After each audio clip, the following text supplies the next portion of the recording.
Welcome. I'm Kinetic Symphony. I hunt down and report on mysterious and weird, true stories, from glitches to the paranormal. Case file number 602, written by Flying Octopus 33, a glitch of infinite money. Both of these things happened within a span of a few days, about 15 years ago. I was on a break at work, and back then I smoked. So I was in my car smoking a cigarette with the window down. I used to keep a sketchbook in my car to draw and doodle to pass the time. I was currently not sketching, but the book was sitting right next to me on the passenger side seat. I was looking in my wallet and thought, it would be so nice to have more money in my wallet. Just a random thought, like we all probably have once in a while. Put the wallet away, open the sketchbook to draw. Boom, $50 bill. Absolutely no explanation for that. I wasn't missing any money, and nobody else had been in my car for about a week, and I'd been working out of the sketchbook every day. This money just randomly showed up, right when I asked for it. I truly was shocked. Later that day, I asked any probable passengers, my sister and a couple friends, if they lost a $50 bill. Nope. Weird, but I thanked the universe and moved on. A few days later, I'm at work again and walking outside to my car for my break again.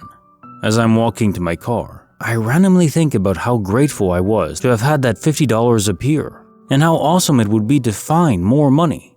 No joke, I walk another 25 feet and something catches my eye. It was a small pile of 4 $100 bills. What are the odds? My jaw drops and I can't even begin to understand what's happening. I think, okay, this is someone else's money. So I brought it to the front office. I worked at a school, and asked the receptionist to hold it and to help me find if someone dropped the money outside somewhere. Well, after a week, nobody claimed the money, so she said it was rightfully mine. I guess it was meant for me all along? Anyone had this happen. I was so grateful yet confused, and still am. I'll always remember those two instances. Case notes, file number 602. So first, of all the superpowers, generating infinite money is high up there. Think about it, you could become your own Batman. Epic. But to be serious, this is the second story in just a couple of weeks where someone, through their own conscious will, is either manifesting matter from thin air or directing the universe to shift their path so they end up where they want. In your case, with free money in front of them. How that $50 bill got in your sketchbook is the greater mystery though. To manifest a different path, well, that would just require additional information. Say someone dropped $400 earlier. You say to the universe, more money please, and the universe sends this info subconsciously and you're directed right in the path of it, at the right moment. That all makes sense and seems very plausible. But on the other hand, manifesting $50 into your sketchbook from thin air is an entirely different beast altogether, physically speaking. It's like that scene in the rebooted Willy Wonka where Mike, the rude science kid, was trying to mumbly explain to Wonka how much energy it'd take to materialize a chocolate bar from nothing, through a TV in that case.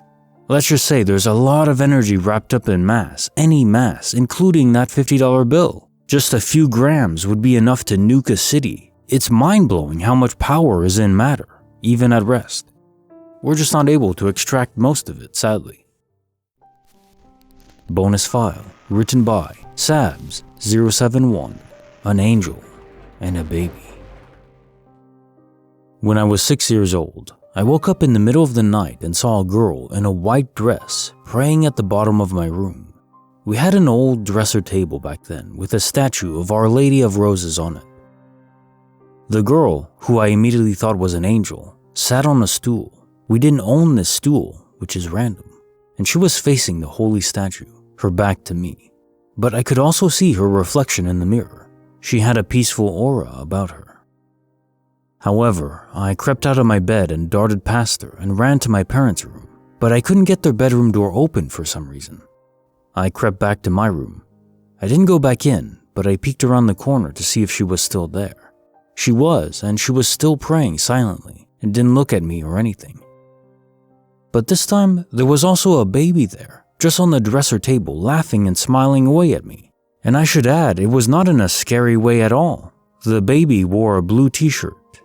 I didn't go back into my room that night, and since I couldn't open my parents' door, I slept on the stairs. The next morning, I told my parents what happened. They told me that the girl was probably my guardian angel praying for me, and that the baby was probably my younger sister's angel. Being 6, I thought that was strange because I thought the baby was a boy in the blue t-shirt, and ever since I still didn't believe he was her angel. Fast forward to now, I'm 29 years old and I had my first baby boy last year, and he looks the exact same as that little baby all those years ago, and he doesn't stop laughing and smiling. He's the happiest baby, and I think the angel baby was my son. Anyways, this experience has stayed with me all my life and the reason why I can't doubt God's existence. I've seen it with my own eyes. I can't ever doubt it. There's so many scary stories here on Reddit, so I hope this one will maybe show you that there are good experiences too.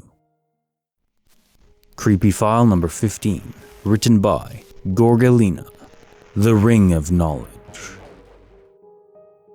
Background: I, 24 female, live with my roommate, 23 female, in an apartment in the suburbs of Atlanta. As you may know, Atlanta is super dangerous and crime-riddled right now, so we have a Ring peephole camera, perfect for apartments, and a digital lock on our door for safety. Now onto the story. About 3 months ago, the sweet family from across the hall moved out and we got a new neighbor. And let's just say he's interesting. When we first saw him moving in, we were a bit taken aback by the sheer amount of stuff he was trying to fit in his one-bedroom apartment. All of it was anime merchandise and Star Wars memorabilia. Definitely gives me hoarder vibes, but not my business.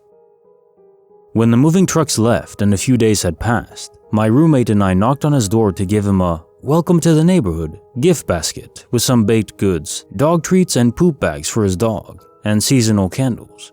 Apparently, this was not the correct thing to do. After that day, David got creepy. It started out innocent enough. He would come to the door whenever he heard me or my roommate coming or going to have a quick chat.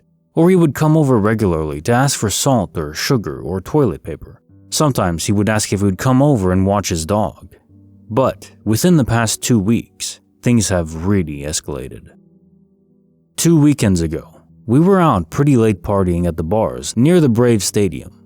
We ended up getting home around 3 a.m. only to find David sitting at the top of the stairs waiting for us.